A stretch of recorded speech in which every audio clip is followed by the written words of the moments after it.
Hello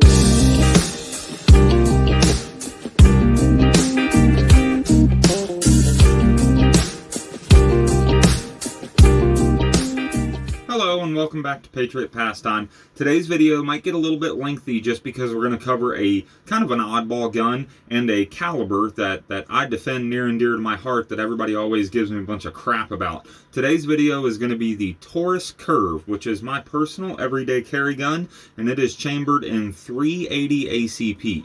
Now, I get a lot of crap about why I carry a 380 ACP, so before we go over the gun, we're actually going to move it out of the way, and we're going to talk about some ballistic differences. Now, this is a 380 ACP cartridge. I'll try and hold it so you can see it without it getting blurred out there. This being a standard 9mm cartridge. And if I hold these next to each other, you can see that diameter-wise, they are both exactly 0.355 of an inch. The bullet itself, not the casing, is the exact same between a 380 and a 9mm. As a matter of fact, they actually call 380s 9mm by 17, and we'll talk about that, why they call that a 380 or 9mm by 17. So a little bit of facts about the 380 before we get into the ballistics. The 380 ACP was designed by John Browning, the same guy who designed the M2, the 50 cal. Designed this bullet, and he did it because he wanted a smaller version of a 9mm. The 380 ACP was designed in 1908, 6 years after George Luger designed the 9mm, and John Browning wanted a smaller version of that to make the firearm that shoots it more compact and lighter. So as far as ballistics between the two, the 380 travels at about 1,050, and these are all general, full metal jacket statements. I'm basing all these numbers off federal gold dot ammo, so feel free to fact check it if you want to, but these come right off the federal website. The 380 ACP travels at an average of 1,050 feet per second. The 9mm travels at an average of 1,175 feet per second, so a little over 100 feet per second slower. The casing of a 9mm is 19 millimeters long from rim to tip. The casing of a 380 is 17 millimeters long from rim to tip. That's why they call it the 9mm by 17. The main difference between these, other than the length, is the 9mm will hold 6 grains of powder.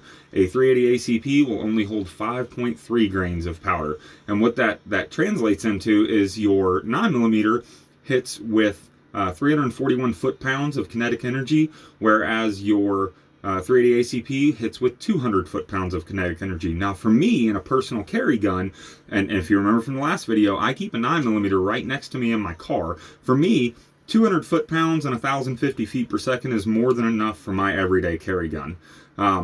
Bullet drop at 50 yards. I've never shot a 380 at 50 yards, and I probably never will, mainly because the only two 380s I own are carry guns, and they both have extremely short barrels. But as far as drop at 50 yards, the 9mm drops 0.9 inches, and your 380 ACP drops 1.6 inches. So those numbers are pretty similar. And again, the bullet itself is similar between a 9mm and a 380 ACP, and it always has been. It's just the grain load and a little bit of the kinetic energy that comes out of it. For me, it was an easy compromise in a smaller package. I tried a few different 9mm, even in single and double stack, and I never could find one that I carried as well as I did the Taurus Curve, which is why I carry the Curve.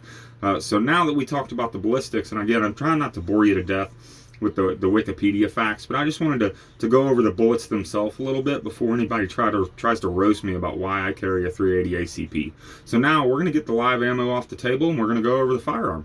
Now, real quick before we get into the gun, I just wanted to cover that in that ammo segment, I was showing you the federal gold dot ammo, just because I don't carry a 9mm as an everyday carry. One stays in my car, but if you remember the video about it, it had Norma MHPs in it.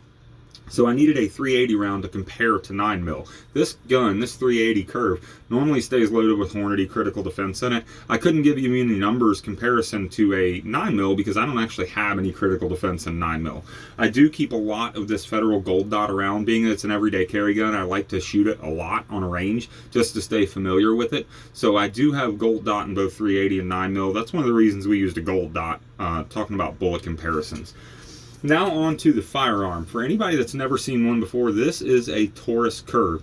And for anybody that's never watched the channel before, the first thing we do with any firearm in the channel is clear it, because we're going to point this thing in some weird directions. So we always like to make sure a weapon is clear anytime we handle it. Unless you're on a range and intending to shoot it, you want to make sure this gun is clear when you pick it up and start playing with it. So we're going to move the stand out of the way. First thing we'll do, you'll see my finger go in the magazine well. That's the patented finger check. There is no magazine in there. And then we will rack the slide back, and you can see down in that barrel right above the feed ramp there is no bullet in the chamber. So this gun is clear. We'll go ahead and get it out of the way while it's in my hands. The reason this thing is called the Taurus Curve is because it is actually curved. It is a very slight curve, but the polymer frame to this gun is curved. You can see that the slide and the firing mechanism is all straight. There's no curve to that, as well as the magazine. The magazine is also straight. There's no curve to the magazine. It's just the polymer frame. And they do that to make carrying easier. This gun does not print at all when you carry it inside the waist.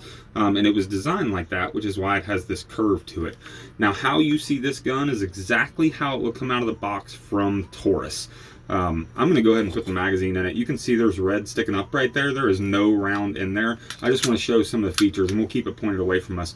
One thing you'll notice real quick on this gun is there are no hard edges. There is nothing squared off. If you look at like the Smith & Wesson we did in, I don't know, 4 or 5 videos ago, you can see a lot of hard edges on this gun that if you were carrying it might dig into your side or print real bad on your waist while you're carrying it. The Taurus Curve is all rounded. Every part of it is a rounded edge, so nothing is going to print or dig in or leave those nasty red marks on your hip like you would get if you were carrying a squared off gun. We'll go ahead and pull the magazine back out. This gun does come with a belt clip built onto it. It's held on with 2 fasteners on the back. You can take it off. I had it off for a while when I was carrying it in my pocket, but I put it back on because I carried it inside the waist after that, and it just made it easier to index if this belt clip was on. It comes with a detachable trigger guard with a little lanyard on it. We'll get into that once we take the slide and everything off the gun. It doesn't have any sights on it. It is a total flat top. You can see some indexing lines. There is one horizontal line all the way across the slide and one vertical line to index to your target. I'm going to get my hands on a SIG P365 SAS that has one of those fiber optic night sights built into the slide. So we'll cover that soon on this channel because it's a flat top design as well, but it's got a neat sight built into the back. So look forward to that coming up. The only thing that protrudes from the top of this gun is a loaded chamber indicator. And if you remember from the last video, on the G2C, this is also a Taurus, so it actually says loaded when up right on it. I'm not going to put a loaded round in there to show you what that looks like when it's up. Once I get the slide off the gun, I'll push it up with my fingers so you can see the little red on the side and see what it looks like. Now, as far as the barrel or the end, I told you there were no hard edges. It's kind of a goofy looking design. If you see this barrel and slide, it's all rounded off. And the reason is because when this thing's carried inside your waist, this is the portion that's down. So anytime you twist or bend left and right, this is the part and this that's going to be digging into your leg. So to remedy that, Taurus just rounded it all off. Once we get the barrel out, we'll look at it too, because it's kind of an odd barrel when you just look at it. Now, every Taurus that I own, and we covered this in the Judge video, every Taurus that I own has a little safety built into it.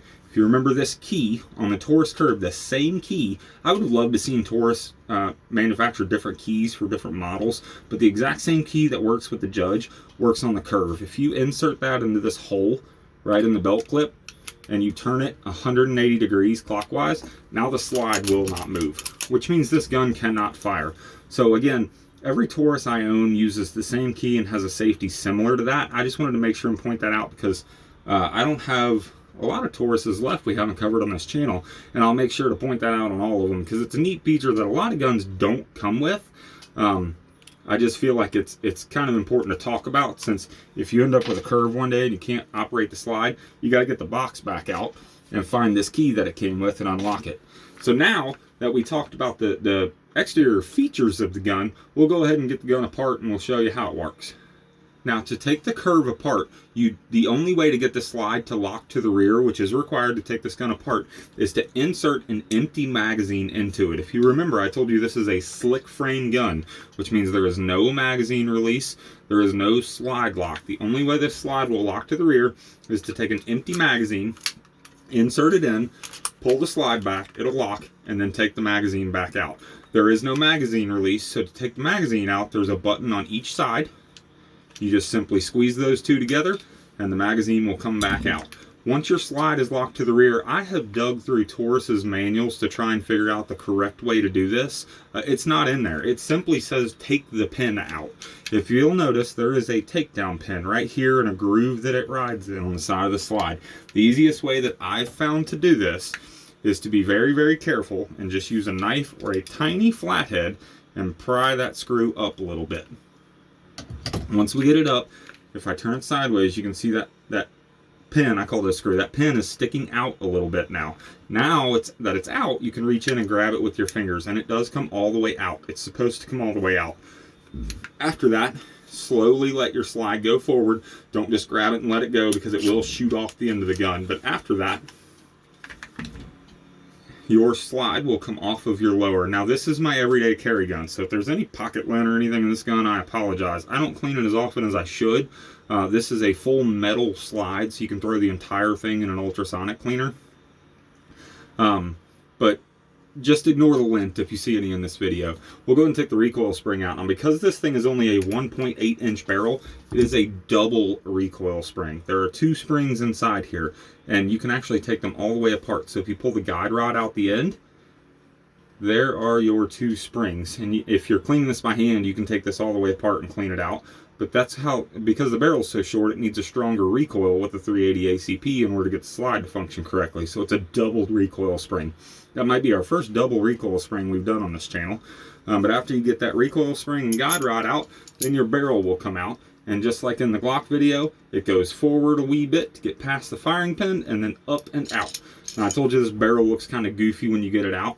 There's what that barrel looks like. Because there are no sights and it's rounded in the front, it kind of has a neat profile, and it makes it impossible to orient this thing the wrong way when you put it back in the slide. Now, again, I told you this, by the way, there's the little firing pin way down inside there.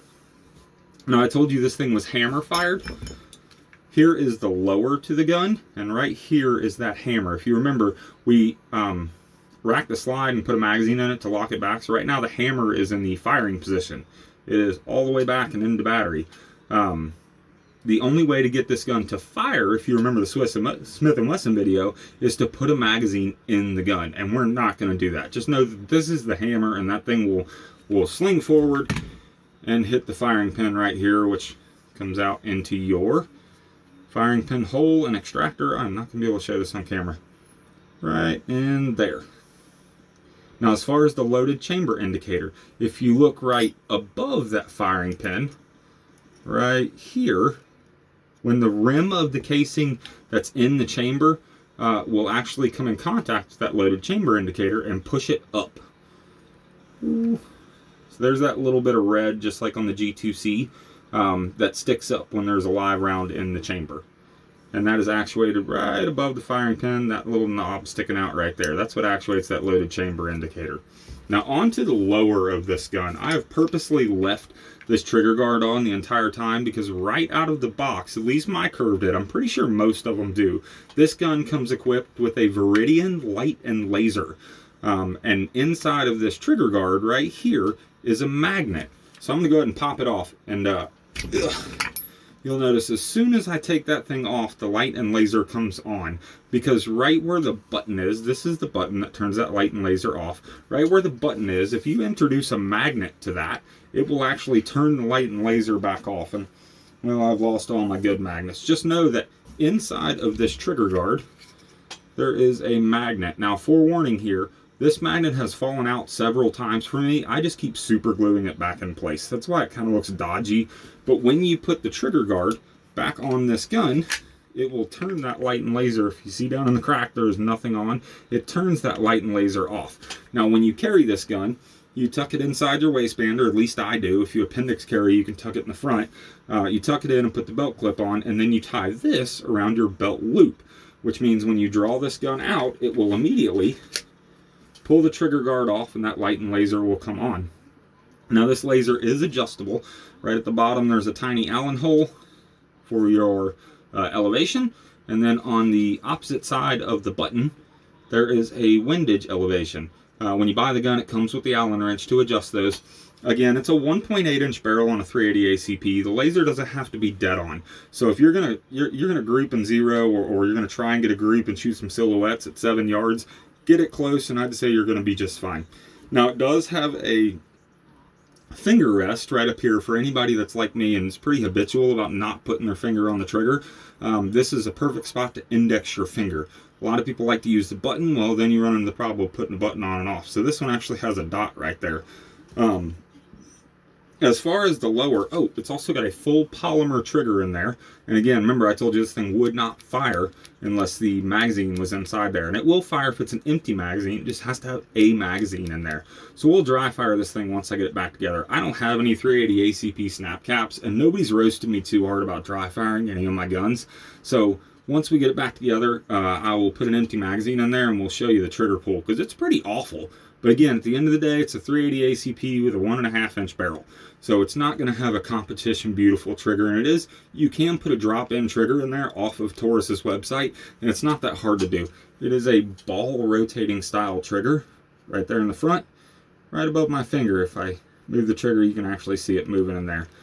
So now we'll go ahead and put this gun back together, and then we'll talk about the trigger and some other neat features about it. To get it back together, I'm going to turn the light and laser off here. It does use a CR3 or CR2 battery, I believe, and they're not the easiest thing to come by. So that's another good reason that light and laser turns off with the magnet. To put it all back together, you simply take your barrel the same way it came out. You put the curved side of the barrel matching the curved side of the slide. Let it fall back again against the firing pin there, and then you will take your recoil springs and guide rod, and the open end of the spring, not the base plate side, will go forward into the hole in the slide up here. Now, because this is a double spring, it is extremely tight. So when you push this thing forward, it's gonna fight against you. That's totally normal. It goes in the first spring bucket right there in front of the locking lug. There's some other ones down below there, but that's just so the spring has a place to, the double spring has a place to go when it's being tensioned. After that, you have to put the empty magazine back into your lower here, or else the slide will not stay on the gun when you put it back on. Just like most of the semi-auto pistols we've done on this channel, there are some guide rails on your lower right here, and all guide rails on all pistols are always going to be metal. So even though this is a polymer lower, the guide rails are still going to be metal. And then on the slide, there are some grooves right here above my finger on each side. You'll line those rails up with the grooves, put it on, and pull it back.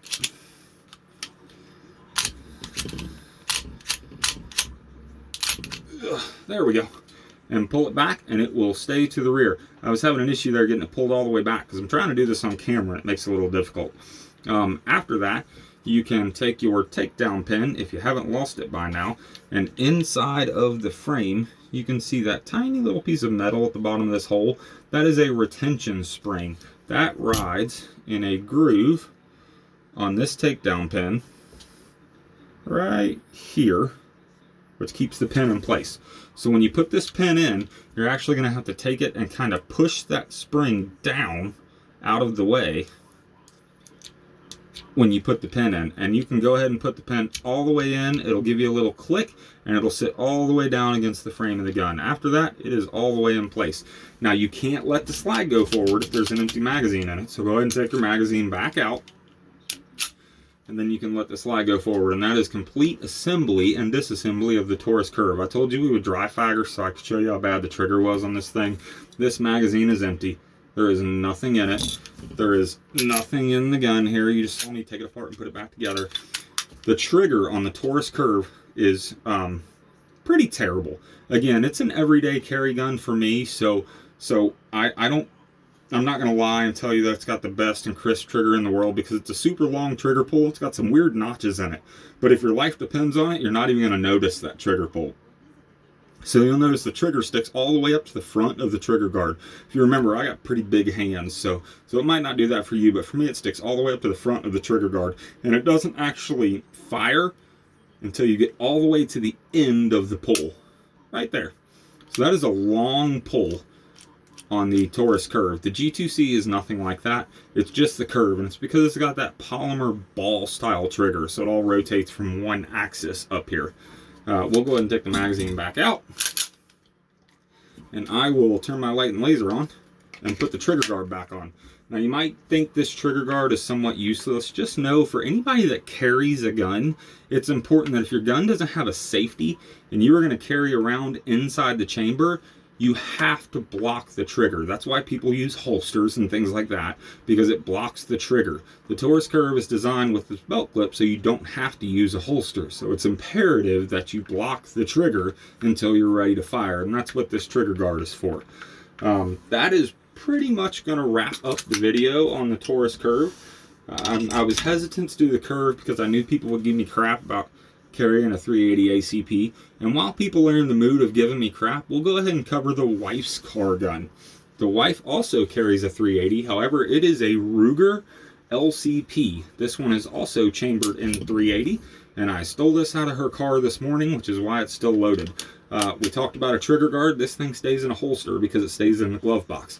You'll notice there's a contact pad down there. We'll get into that when we talk about the gun, but the next video on this channel is going to be over the Ruger LCP. So, if you enjoyed today's video, please give it a like. Thank you for watching, and we'll see you next time.